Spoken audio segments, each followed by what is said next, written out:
everyone, it's daytime. You can call me Buster, and welcome back to Penny Ruins the Standard Ladder with Fog of War.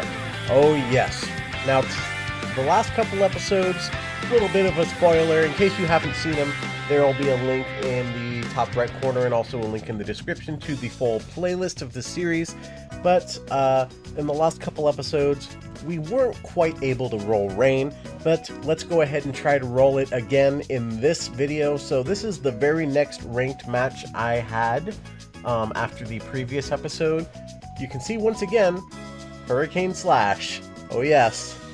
I got Hurricane Slash like 3 or 4 times in a row, I think, during this particular bout of this particular series of ranked games that I had. Alright, so let's go ahead and try to ruin Standard with Penny this time, okay? Let's make it rain up in here. Let's make it rain. So, let's start off. I am Penny, and just like last time, Hurricane Slash playing as Will. Same COs as last time. Now, this is a map called Taboose, designed by Mewtwo. Yes, the child of Mew. Yes, cloned from its DNA. Right, so this is Taboose. We have one base here, a neutral base right here, one base here, one airport here. So we've got a strong side with 2 base versus a weak side with 1 base, 1 air. HQ on the weak side.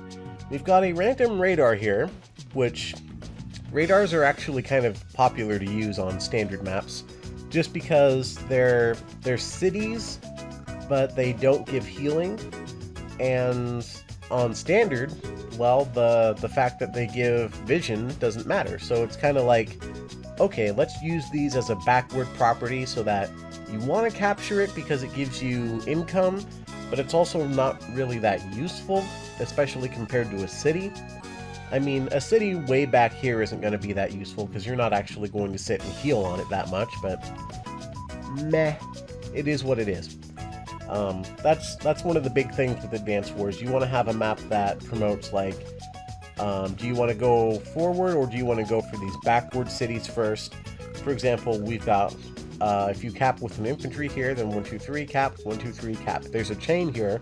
However, 1, 2, 3, 4, you can't start the cap right away. In fact, there's no city that you can get to right away. Here, there's only the one city, this one right here, and there's no chain from there. So you'll see most players will just go straight for the factory and then cap this with like the next infantry they build. And then of course the comm towers are quite exposed here in the center. They're very contested, which I always like a nice contested comm tower myself. Aside from that, there are a decent amount of mountains on this map that you can hide behind. Makes battlecopters pretty decent. You can also use artillery to decent effect if you wall them off well enough. Aside from that, it's pretty much like an up versus down. It's a very flat front, which is not necessarily a bad thing in Days of Ruin because it's a lot easier to wall break with the powerful CO units, and the defense is a lot less potent in this game compared to Advance Wars by Web. I do like to make sure my Advance Wars by Web viewers understand the significance of the differences that Days of Ruin provides. Like these 3 defense stars on the woods, not going to make that big a difference in Advance Wars by Web. That can make or break a map if you have a big clump of high defense properties. Before we begin, guys, we are getting so close to 1,000 subscribers, and I noticed a lot of you guys who watch these videos actually aren't subscribed yet. So if you do enjoy these videos, it would mean the world to me if you could hit that subscribe button, help grow the channel, and bring us one step closer to hitting that goal. And with that out of the way, guys, let's begin the replay. But anyway, let's go ahead and begin on this map. Hurricane Slash versus Buster Beachside on Taboose. So I do indeed go straight. Oh, I'll be right back. I like how it says remaining funds are 99999. Okay, we're back. I don't know what happened there. Anyway, So the capture phase begins. We're both skipping this property to go for the base. It's really that important. Go for it, guys. Just you capper this property. Cap it to property. You get extra income. You can build extra infantry to get more guys on the field earlier. It's very worth it. Meanwhile, over here, we both go straight for the airport, and then we go for the capture chain back here. Looks like we both did the same thing. And then with his second infantry, he goes for this city. I also go for that city. This infantry, I think, is going for the comm tower. Let's see what I do. Yeah, either the comm tower, or I might think I'm... No, there's no way I'm going to go for this city, because it's already in range of this infantry. It will get interrupted. The bikes are coming out now, though. Bikes can reach this city and this city. Bike over here can only reach this city. Bike here can reach 1, 2, 3, 4, 5. That city, and then 1, 2, 3, 4, 5. Cannot reach that one. So, bike here is not too bad. 1, 2, 3, 4, 5. Cap that, and 1, 2, 3, 4. You can chain into that one. Although these two cities here are very contested, as well as...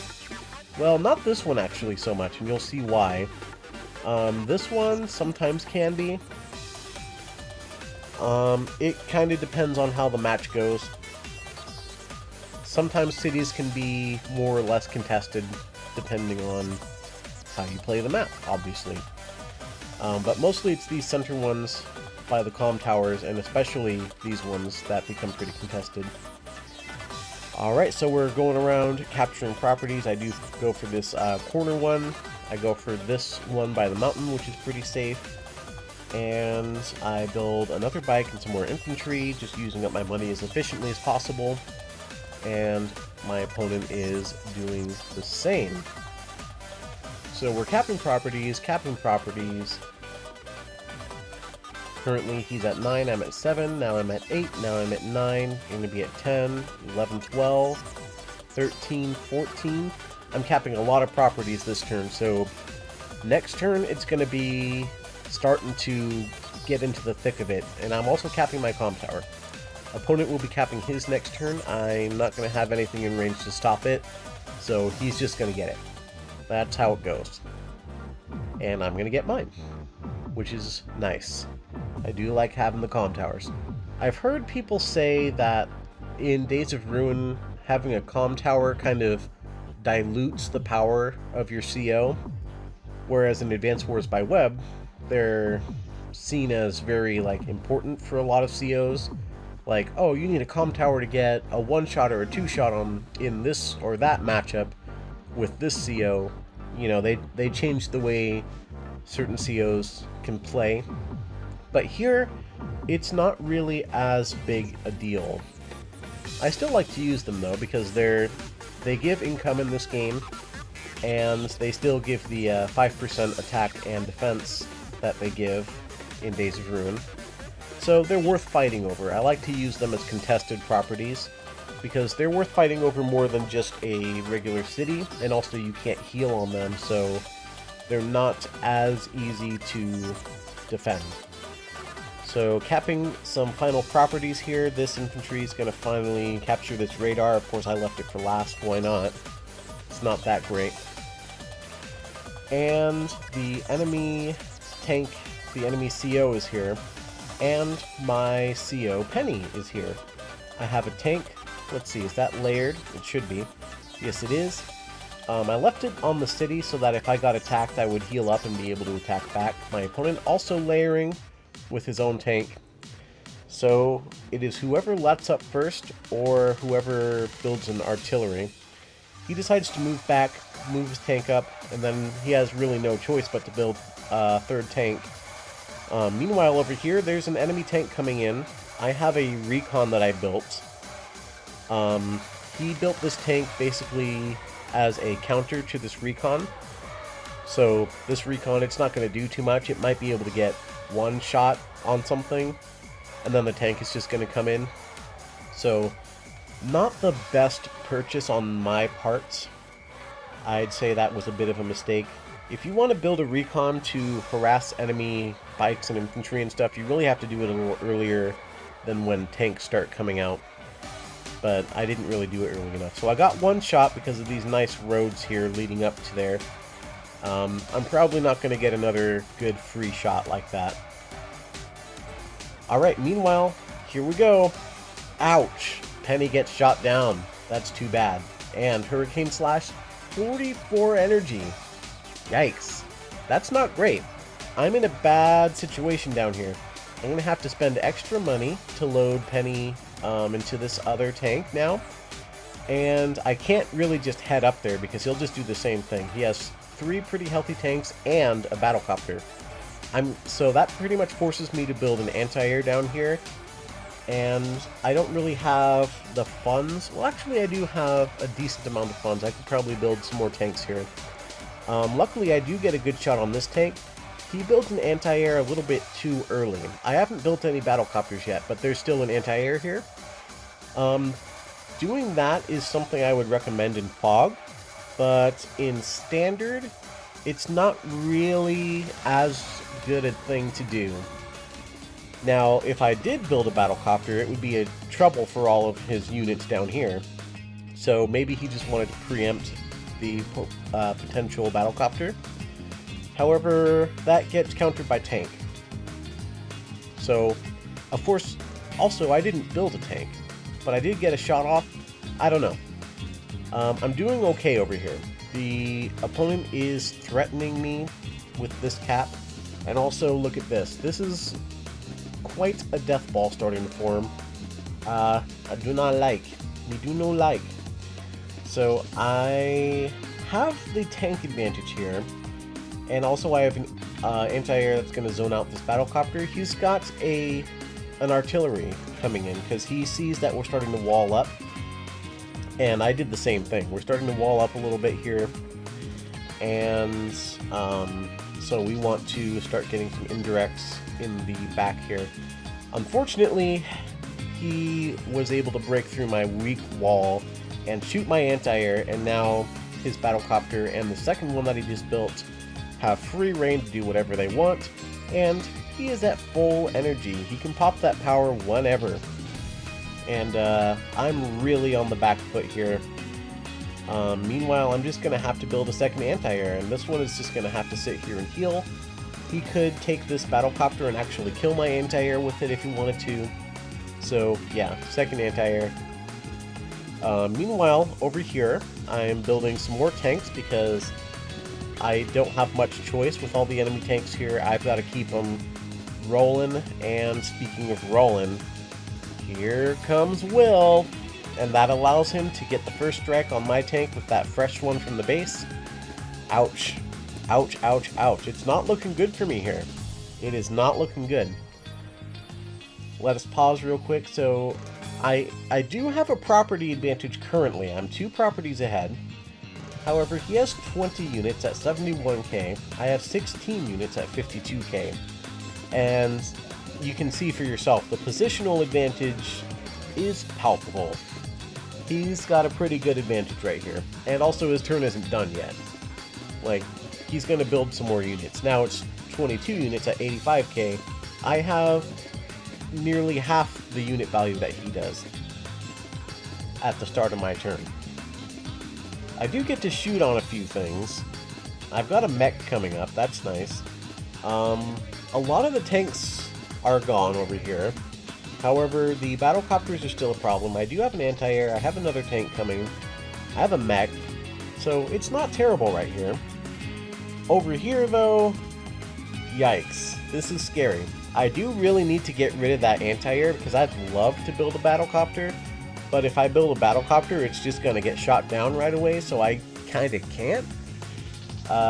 So yeah, very important that I shoot that down, but if I shoot that, I'm going to have to not shoot any of these spicy tanks right here. Also, meanwhile, Penny getting shot down again. Yikes. The good news is, he left a bunch of battlecopters in range of my Penny tank. And actually, I'm clearing out his units pretty well right here. I'm not sure exactly where he went wrong, but something went wrong over here, and now I'm able to push back. To be fair, it is 2 bases versus 1 base and an airport. And airport pretty well countered by just an anti-air or 2. So pumping out tank after tank over here is pretty good. I did build a medium tank over here though, and then just built a couple of foot soldiers there because goodness do I need it. Let's see. Yeah, luckily though, he moved his anti-air just out of range. So now I can build a battlecopter if I want. I probably should because, I mean, look at this. But there's also 2 anti-air right here, so it's kind of scary. And I did build the battlecopter. So let's see what happens. I am at 38 energy. I believe I killed the CO unit of my opponent here. And I send back Penny to heal because I don't want to get sniped again. Especially with 43 energy. I really want to get my CO power and hopefully roll for rain. Let's roll for rain, shall we? My opponent's just starting to wall up a little bit. He's got a CO medium tank. That's very scary. This artillery is inconsequential. Sadly, I've left the middle completely open and have nothing to interrupt these caps that he's now threatening. Except this one. This one's kind of silly. I don't know why he went for this, but yeah. These caps, they're his cities now. They're just his. And he's already ahead, notice. He's already ahead on cities. And he's about to make the differential another 4 in his favor. Oh boy. Luckily, on this side at least, I have a decent positional advantage. Now, there are 2 medium tanks, and those are extremely scary, especially within Will's CO zone. So maybe not so much of a positional advantage. Mainly just the fact I have a veteran artillery right here. I'm gonna need to get lucky and farm for some energy on Penny. Meanwhile, over here, this anti-air is trying to zone out my battlecopter. I have pushed back his forces. They were all swarming down here, getting all up in my grill, but I pushed them back now. So luckily, that's going okay. I do still need to watch out for this anti-air on account of this battlecopter right here. But aside from that, I'm zoning out his army pretty well over here. In the center, he has free reign. This sucks. I need to do something about this. That's why I sent this tank over here. There are no enemy tanks over here, so this thing, left to its own devices, will eventually be able to do some good work over here. Especially against that anti-air. I also moved Penny over here because I'm looking at this, I'm like, this looks like free charge. Let's eat some free dudes over here. So let's just move Penny over here and go for the CO power. And now my power is charged. So next turn, let's see. He can attack with this. However, I don't think that'll be enough to kill a 7 HP CO Penny on a plains. I'm pretty sure it can't. There's no way. Even if it has the CO zone boost, which that'd be silly because he'd have to send it way down here and overextend it. So he starts actually sending stuff back, which is exactly what I want to see because I need to take these properties back. These are my properties by birthright, okay? I mean, this is war, so I could say, all these properties belong to me. These are all mine. You need to all die and go away because it's war, you know, you shoot each other. And we finally did it! Oh my goodness. I was a little too loud just then. We got rain! We finally got rain! We got rain! Alright, so I'm just going to quickly show. This is his current POV. This is what he can see. It's not a lot. So I will now go ahead and point out, when it's raining and you are not Penny, your properties lose all of their vision except for the tile themselves, much like Advanced Wars by Web Fog. Your units lose all vision except for one. And that's it. You can still do recon sweeps, like go move with this tank and get vision on things, but you still only have one vision, so you'll only reveal the one tile next to you. It's not a lot. It is really not a lot. So, here's the thing. You can't shoot what you can't see. You see these scary tanks right here? I can't take them head on. I can only hope to set up this artillery in range to shoot them. But I can't do that because they can just swing around, break through all my walls, and then shoot the artillery. But what if they can't see the artillery? Oh, that sounds good. What if they can't see that I'm sending this battlecopter over here? And what if he sends his anti-air over here, thinking I'm going to swarm him over there? What if I build a bomber?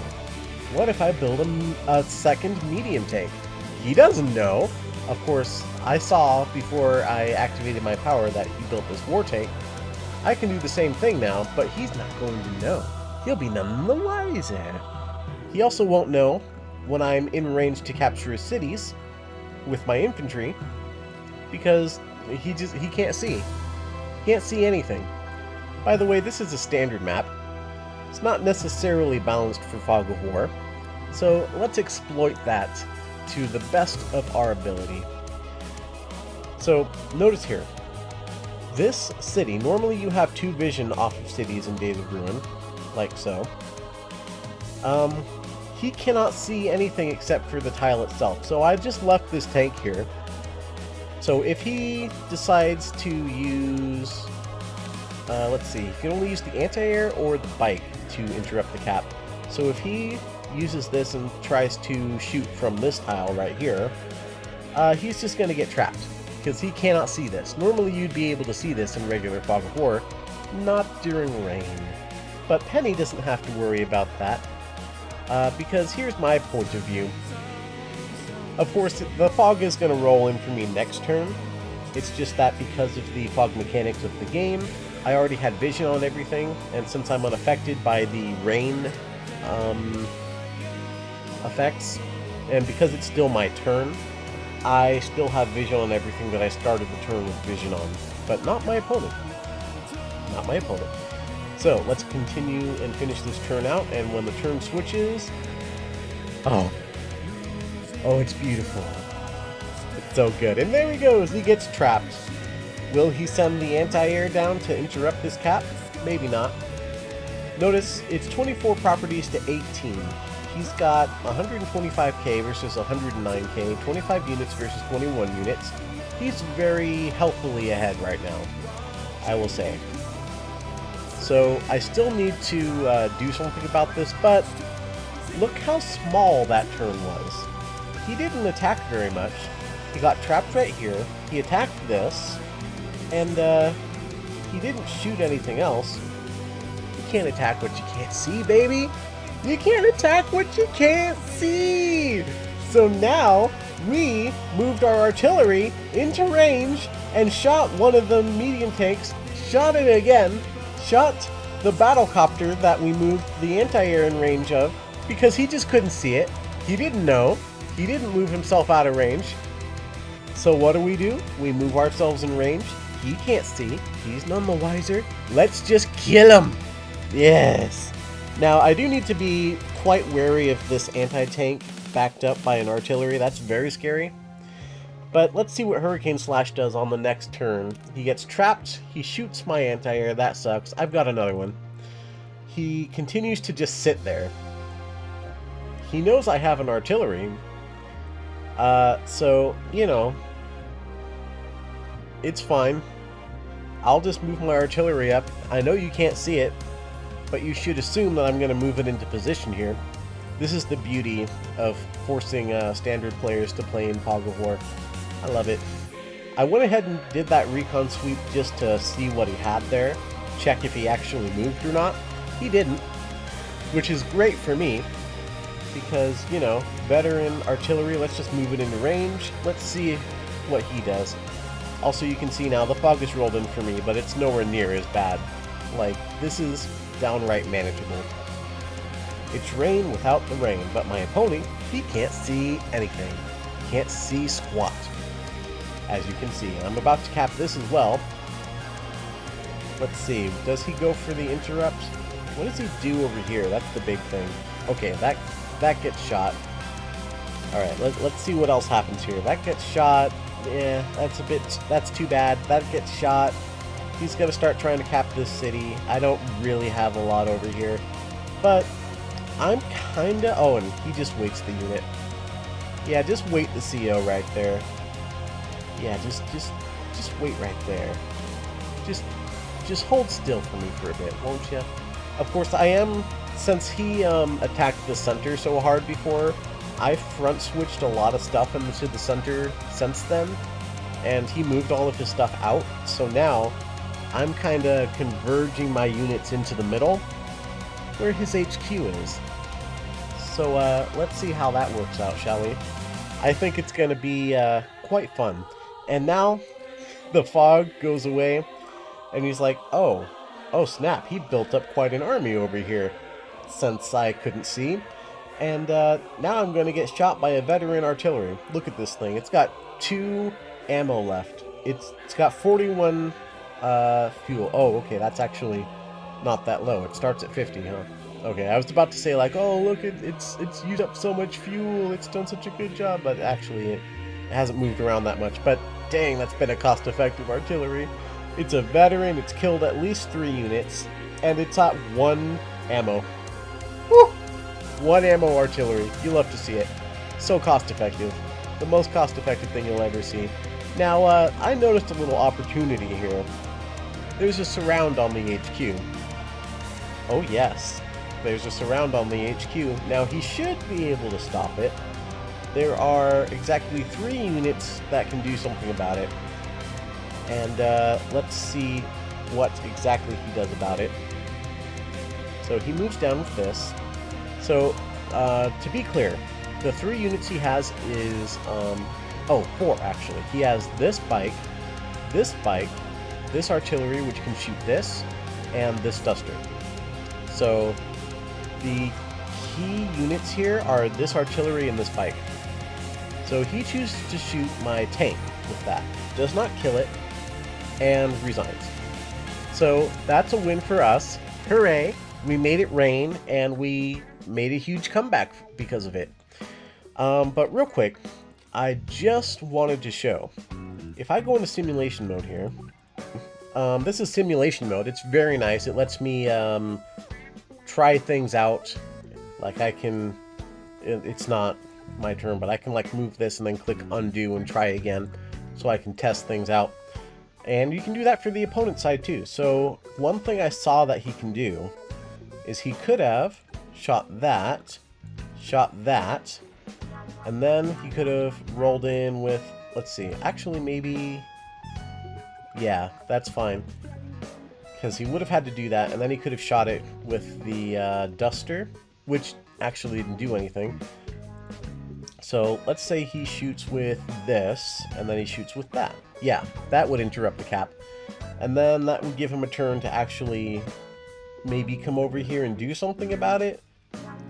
Because let's say he comes over here.